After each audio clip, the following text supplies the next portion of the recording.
to another episode of Lost in the Farmer's Market, Season 5, where today we're looking at this lovely specimen here, which is one of the plants I wanted to get in a video ages ago, but getting the specimens proved surprisingly difficult because people buy them out before I can lay hands on any of them. Now, some of you know exactly what this lovely plant is. However, for those of you who are not sure, this plant is called Aquilegia caerulea, and it's the Biedermeier mix, or more commonly called Columbine. It is in the Ranunculaceae family, which is the Buttercup family. And the name Aquilegia basically means eagle, which refers to, see these little hook-like extensions on the back of the flowers? Someone way back in the day thought they looked like the talons of an eagle, which is really cool because in America we worship our eagles. No, but anyway, caerulea basically means sky blue, which you're thinking, well, but this plant is not even blue. Well, I'm going to explain that in a second. You see, this plant is native to Colorado, southeast Idaho, South Montana, Wyoming, New Mexico, and Utah. And it's commonly called Colorado Blue Columbine because the native normal species is straight sky blue. Henceforth, the caerulea part. But they've bred it to have different colors, henceforth the Biedermeier mix. Now, in this case, I picked one that is a dramatic shade of reddish maroon because I really didn't think I had enough really cool red flowering plants in the listing. Plus, it's a Columbine. Look at it. The bluish green foliage and everything. Those nice, I mean, look at these red tinged stems. What's not to love?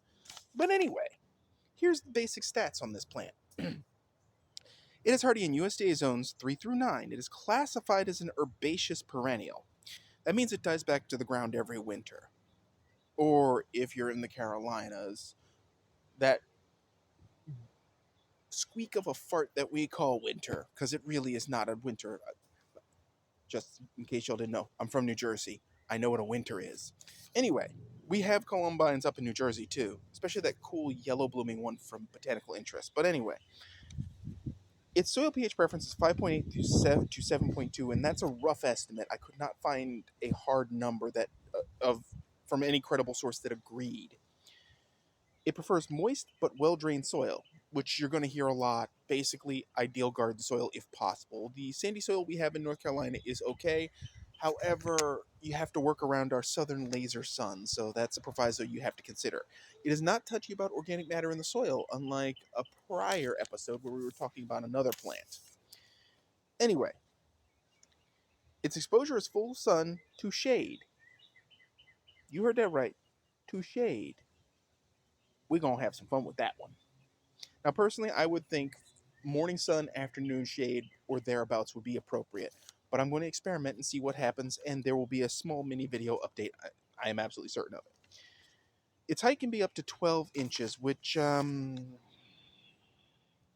this plant with flower stalks is already taller than that, but I think they mean 12 inches to the top of the foliage. Its width is 10 inches, which, again, this plant is already wider than that because this is a 12-inch pot and it's already over the brim. As I mentioned, it's also known as Colorado Blue Columbine, but not this particular one. I picked one that wasn't blue because I wanted a neat color. Now, it blooms in late spring through summer, which is about now. This is being filmed at the beginning of April, and I've had this plant for about a week. It's been moved into the pot the day I got it, and it's fabulous. Now, columbines are the state flower of Colorado. They are closely related to aconitum, also known as wolfsbane/monkshood. These plants are preferred by hummingbirds because of the way the nectar is arranged in these specific things, but also certain moths and butterflies like it too. Small amounts of the flowers are supposedly edible, however, you have to limit the amount. You should avoid the seeds and the roots, and this one doesn't have a good example of what a seed pod on this plant looks like, but they're very distinctive, so you'll know when you see them. If you look up Columbine seed pods, you will get plenty of pictures. I guarantee it. I don't know if the foliage is edible. I couldn't find a credible reference for that. So, for the meanwhile, don't stick it in your face hole. Now, the specific epithet Caerulea may be spelled one of two ways. Well, it's cerulean, but I'm pronouncing it the way it's spelled in that case. The way it's spelled, and the way I know it, is Caerulea. Cerulea. If you pronounce it the way it's spelled, it's caerulea. Whatever. However, on Wikipedia and other references, you will find that it's spelled coerulea. Coerulea. It means the exact same thing. It's just two different spellings for the same word. So don't let that phase you, folks. Now, what makes this plant great is that it will self-sow under the right conditions. It's pretty. It's a nice springish flower. It can add a bunch of colors to your mix. The seeds come up real easy, so you don't have to fight with it too much. And of course, it attracts pollinators. Plus, it brings all the gardeners to the yard. Damn right it's better than yours. I'm just saying. I'm bragging a little. I can't help it. I got a fever, and the only cure is more Columbine.